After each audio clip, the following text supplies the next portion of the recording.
I recently saw this picture stating 16 rules in skateboarding, 8 of which I think are particularly stupid. This video is sponsored by Squarespace, the best website for building websites. More on that later. Apparently, James Jarvis, the one who drew this drawing, actually doesn't even skate, which is crazy because these rules are super in the weeds. I feel like you really have to know about skateboarding to know these rules. And no shade to James Jarvis, I absolutely love him as an artist. This whole design he did was sort of a meme about skate culture.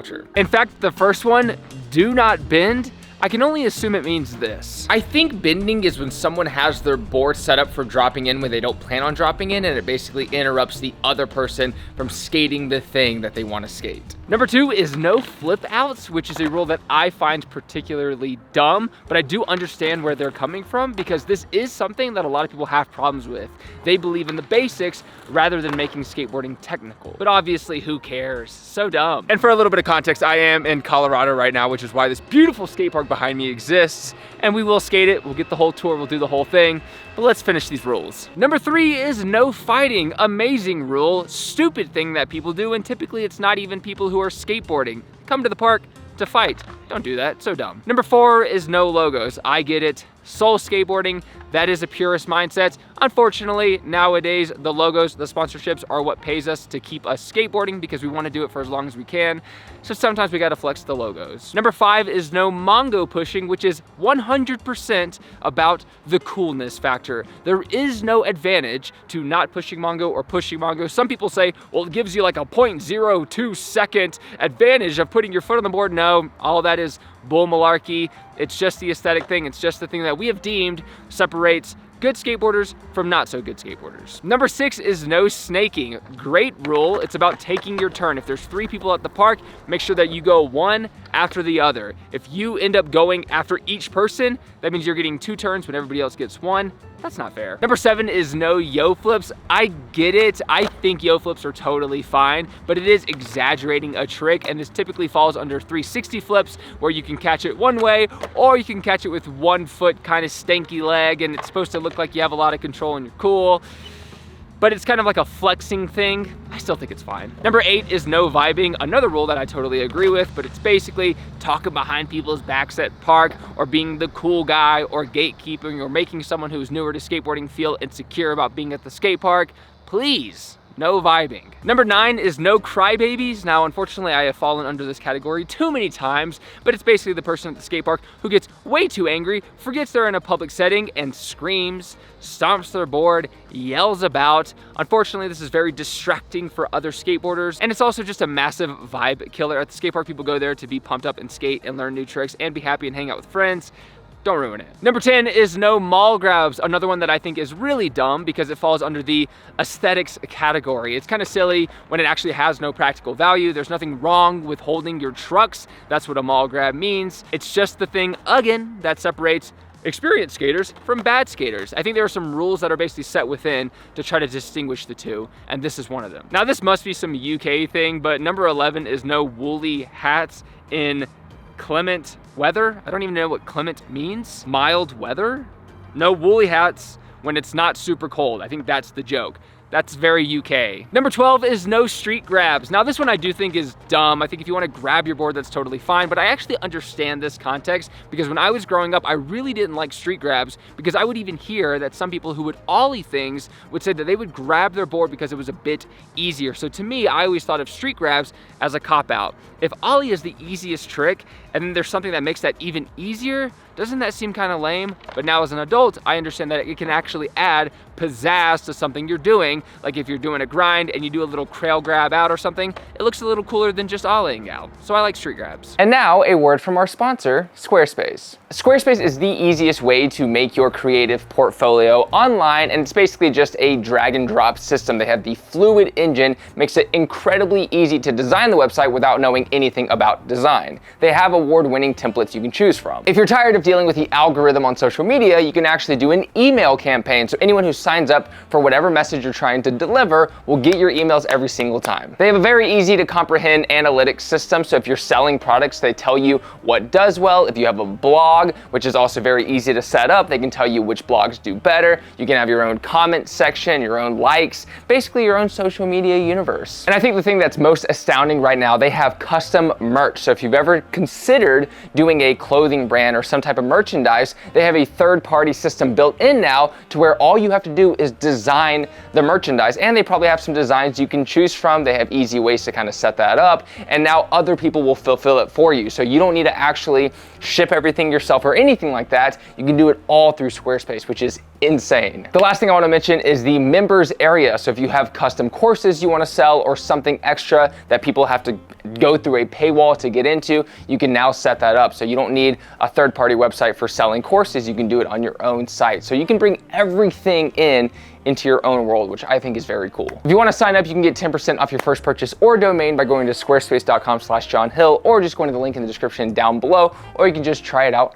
for free. Hope you enjoy the rest of the video. Number 13 is no lurkers. I actually totally agree with this one. It's basically people who kind of float around the park. I think there's a lot of people who steal things from people's bags, who take people's phones, who take little things from the park, because if you don't have a skateboard, what are you doing at the park? Especially if you're not actually watching the skateboarders. You can make it really obvious. If you're literally just walking around, kind of looking down and looking around, that looks very sus. Probably should stay away from the skate park if you don't want skaters confronting you and being like, what are you doing? Number 14 is no over waxing. I also think this one's dumb because I think if you have the park to yourself, it's totally fine that you just wax about.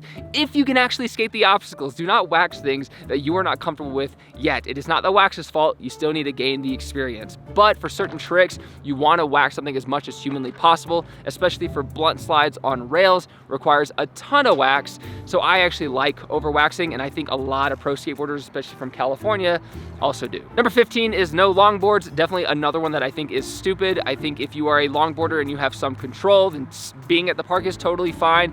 But longboards are big and clunky and dangerous. And this is for skateboarders, scooters, BMXers, and longboarders. If you go to a skate park, you are responsible. So if you're a very beginner and you don't have control of riding yet and you let your board go and it hits someone, it is kind of your fault. And the last one is wear shoes. I mean, this makes sense for yourself because ouch, it's grip tape, it's grippy and it can cut up your feet, but also if you bail or run down something wrong and you're barefoot, that is going to feel terrible. It's very difficult to skateboard barefoot. So yeah, wear shoes. Okay, so now let's check out the skate park, but just to restate, the 8 that I think are actually stupid is no flip outs, no logos, no Mongo pushing, no yo flips, no mall grabs, no street grabs, no overwaxing, and no longboards. I think these 8 are dumb, but I actually think James Jarvis really nailed this picture. I don't know how he got so in the weeds, if he's just best friends with a lot of skaters and just super engaged in their conversations, but good on him for being able to make a list like this. Fantastic.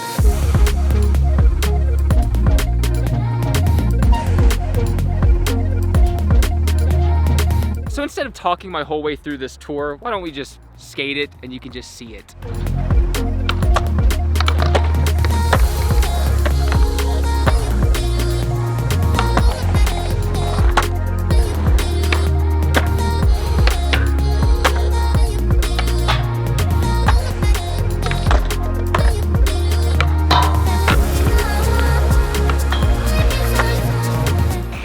Trouble. The rail is super sticky, but there's someone else skating it. This is where you don't wax it.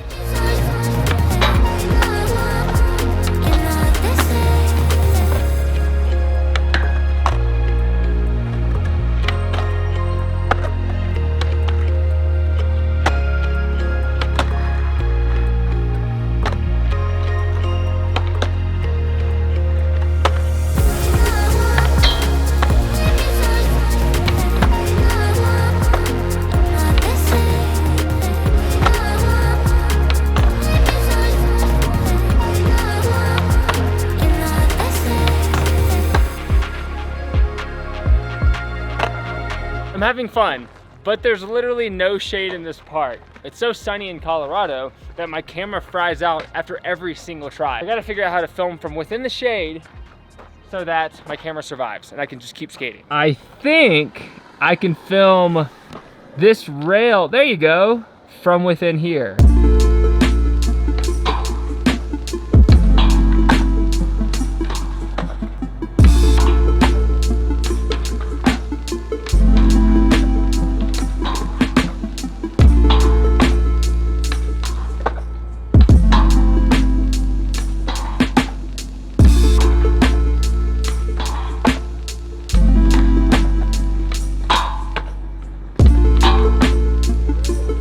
street session is optimal. I absolutely love it. But most of the park is the transition. Also, this skate park only costs $600,000 to build here in Colorado. It's beautiful, but me skating the transition area, it's just gonna be dumb looking, but we might as well.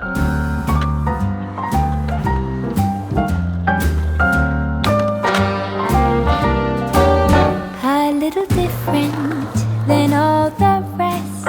I'm quite old-fashioned, wear a hat, sometimes play chess. And when I'm out, I'm looking for that vintage. It's definitely one of those parks if you come to a lot, you can end up figuring out, especially the bowl area. The street area is perfect, but there's not actually that good of flow like you would expect with a park like this, especially the street course. It's kind of a free-for-all. If there's 5 people skateboarding, it's really hard to tell which person should go because there's like 2 ramps and 7 obstacles, and people drop in and they kind of veer their direction. So it's kind of confusing actually skating, and still fun. Perfect street session. Anyways, we're supposed to technically be on vacation right now, so I'm gonna end the video here, go hang out with my wife and her entire family here. Super, super fun time. This is the best vacation spot ever. Take care, progress daily, and keep killing it.